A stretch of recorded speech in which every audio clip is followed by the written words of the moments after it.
corporate welfare spending, what it looks like, and whether we should continue with it.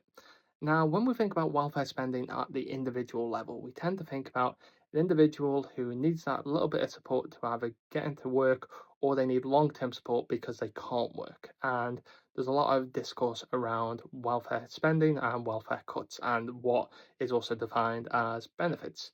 But when we think about corporate welfare spending, what do we actually mean by that? Now, a lot of companies can apply for government grants, which is a taxpayer supported loan or cash injection to support their business.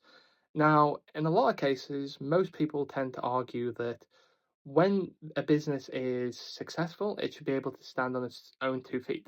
So, therefore, should a lot of these government bailouts and cash injections be a thing? Should we want to see more of it or should we want to see less of it? That, again, is a question for you.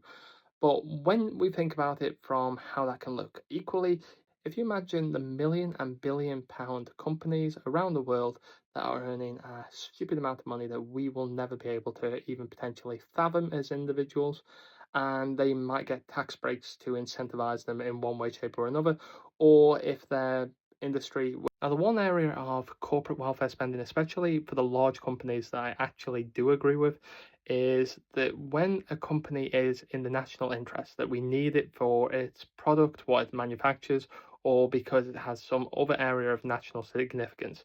Now, if a country deems this as that and the company can otherwise not sustain itself on the open market, then it should be taken into public ownership. It shouldn't be propped up by taxpayer money, it should be owned by the taxpayer, therefore, and supported in that way.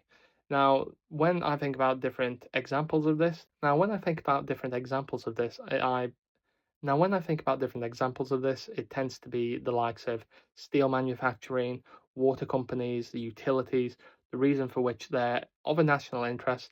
If they can't sustain themselves on the open market, the taxpayer is already footing the bill, and therefore the taxpayer should benefit from it and should see what we're effectively investing in. And that should be a justification for that type of corporate welfare spending. But what is your view? Do you have a strong view for or against? Do you have a more middle of the road perspective? What's your take on corporate welfare spending? Thank you very much for listening.